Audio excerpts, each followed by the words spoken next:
Kekedot to mess up what TNC wants to do in some engages. I think Dare has had multiple highlights of him doing solo plays or doing like some really important plays all by himself using some. I think before he was known for what, the Terizla, and now the CC, there are a lot more of possibilities that he could show us with that, but let's see. I hope it's not too dependent on whether or not he's able to do that. We shall see, we shall see. This time around, we are on game number 2. GameSpanxer's running it. Yaoi's signature pick. Oh my goodness, look at this. Look at this Yaoi boy. Already disrupting and annoying the heck out of GameSpanx. There's a lot of info for the Suyo.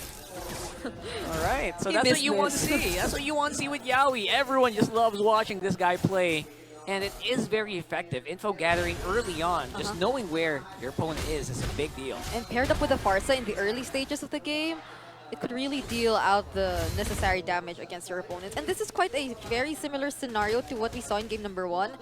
The rotations of AP BREN, they aren't that efficient in the early game. Like, it's slower, way slower compared to how TNC is able to do it. Okay, I mean, Lancy. Oh, Curse of the Crow. Oh, they knife him. Whoa! They get the first blood onto the member who we mentioned should be performing a little bit better in this game. Yeah, but that's respect by TNC Pro Team. They knew what a CC could bring to the table, what Dare could potentially bring to the table, and they said, you know what, let's shut that down early. Meanwhile, AP BREN has shut down Yaoi's aggressive rotations at the bottom lane. In fairness, that was a really good answer. At the same time, might have been just like a sacrifice play. Just making sure that you have good gold on your jungler again this time around. So let's see if AP BREN are able to show us a better control in terms of the early game this time, since I don't think they're being that threatened. They're actually trying to show up a lot more compared to the previous game, but they force out the feathered airstrike early on. Bit of a miss there on that first one, but did some good damage on Cokester. Oh, Kekedot trying to interrupt as well. The members of TNC taking down the turtle, but they still secure it for themselves. Lord JM goes in, taunts Kekedot as well. There's some really mad sustain coming in from them, but there is the Avatar of the Guardian as well, and Kekedot will not survive that. Insane zoning, literally surgical. In that engagement by Yaoi with the Avatar Guardian in the perfect spot to cut off the exit route. And Zaida also making sure that he'll be able to land his stun. Start here for TNC Pro Team. Everything is going to plan for them, and here comes Yaoi providing the vision again. Again, Farsa, a hero that is famously blind, and Yaoi providing the vision for her. And they just keep making sure that they know where GameSpanx is, that Kekedot is really poked down. I mean, he hasn't even gotten his level 4. He doesn't have his ultimate up until now. There's no glorious pathway. Probably just now, but there's the way of the dragon. I think he's been the recipient of it, and he will be bursted down by 4 members of TNC. So aggressive here. TNC just maximizing this show pick and actually boosting Kozen's gold here, as well as the Suyo. Kekedot way too deep there. Shouldn't have been there without proper help near him. He is up against the Cho, and there is a high risk that if he's caught out at the wrong time, he's just going to get picked off. Because if the Cho's there, that means either the Farsa or the Suyo are going to be close by. And so far, that hasn't changed. Zaida, Kozen, Zaida, Yaoi, and Lancy have been a hit squad all around the map. I mean, look at them now. 4 of them once again towards the top lane onto Dare, and there is no way he will get out of that alive. Yo, they're happening. They're doing this like clockwork. Go bot, go top, go bot, go. It's uncanny. Yep, the Yahweh of the Dragon has found itself home. And Yaoi still showing off why this is his hero, why he is the hero or the player most synonymous with Cho. Cho is him. Cho is him. And AP BREN are just getting out-tempoed. Yeah, TNC is very terrifying when they get hold of the early game. They're controlling the pacing and the momentum is clearly theirs, but Chokeskirt, an abyssal arrow to the face. Will Lancy make it out alive? He still has the flicker. They're low. But AP BREN might just go for this. There's the glorious pathway. GameSpanx will be able to cast the electrifying beats onto 4 members, but there's the sustain still from TNC and the counter Avatar of the Guardian where Zaida still makes his way inside and gets that turtle. And now they're still proceeding with the fight. It seems like GameSpanx has found his opening. Lord JM, will he be able to survive this? There goes the Yo-Yo Blitz, but they will escape. I wonder if that was purposeful that GameSpanx did not use. It wasn't that he could not use it. He didn't use it.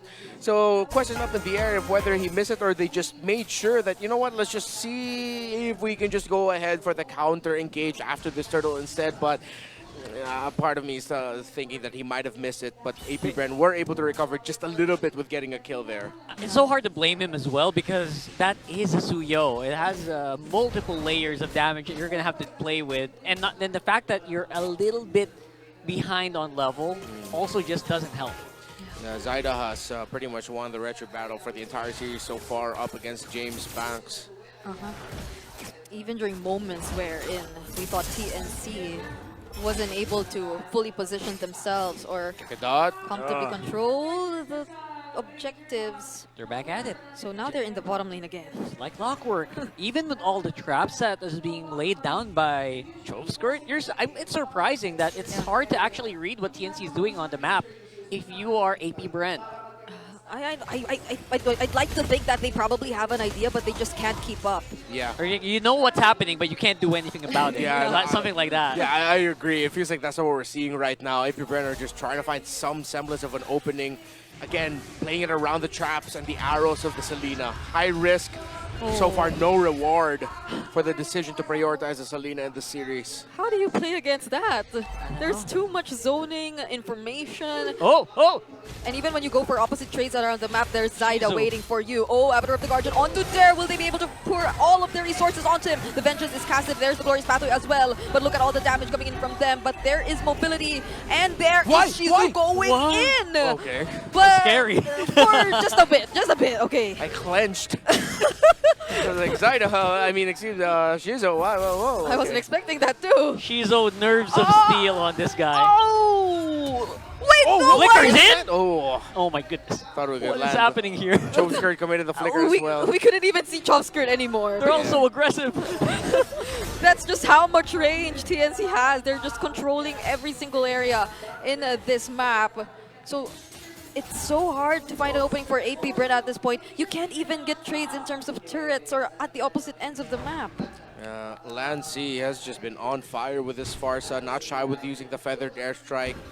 Aggressive. If he can build the advantage, he will build it. Only Starlium Scythe built up so far by the Joy, while Zaida is already up to 5.3k. Not that massive of a gold lead, but he does have 2 items with him with the War Axe and Hunter Strike. Yeah, they're losing out on the map control pretty heavily. The only upside I can pick for James Banks is at least he still has access to his buffs. Yes, at least for now. The early shutdown on the XP made a huge difference for TNC. But does AP BREN still want to go for this? They casted the curtain call, but they were too far away. And Zaida, just look at Zaida. It's up on bot. No resistance whatsoever. It feels like Zaida can do whatever he wants on the map so far. And just that play was enough to surprise AP BREN once more. Dare will be taken out alongside that tier 1 mid lane turret.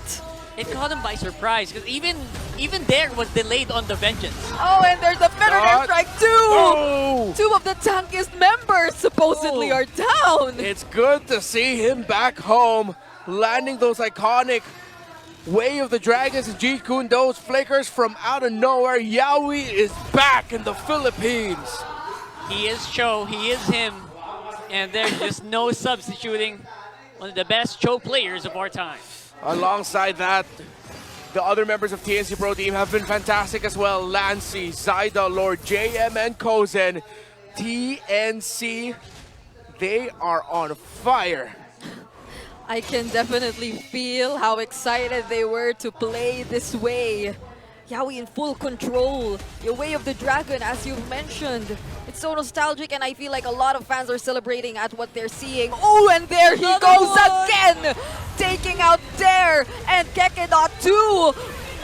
Oh my goodness, look at that damage, but the fight is still going on! And the Spear of Destruction doesn't connect, and Chovskirt falls! James Banks as well! Only Shizu's left alone! They even missed on the Spear of Destruction.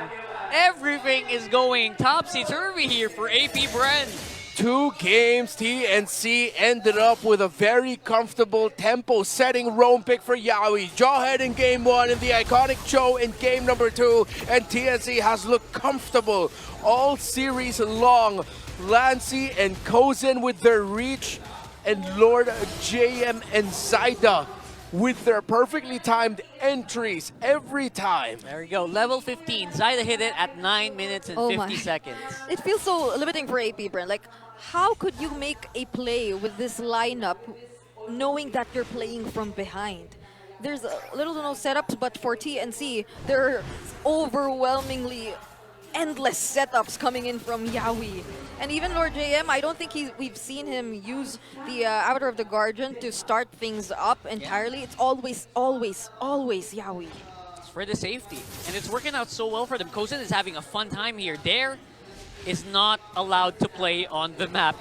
Earlier it was James Panks who couldn't walk out. It's now Dare. Even with Vengeance, Yawi's just going for him. And on to Kekedot. Once more, they burst him down. There will be a trade onto Yawi though, but they take out one of their front lines and they gain access to this inhibitor turret. James Panks from behind though finds Lancy. Kozin is able to dodge him, but they will still proceed with the fight. But there's too much damage coming in from those bullets, and they will take down the mid lane inhibitor turret.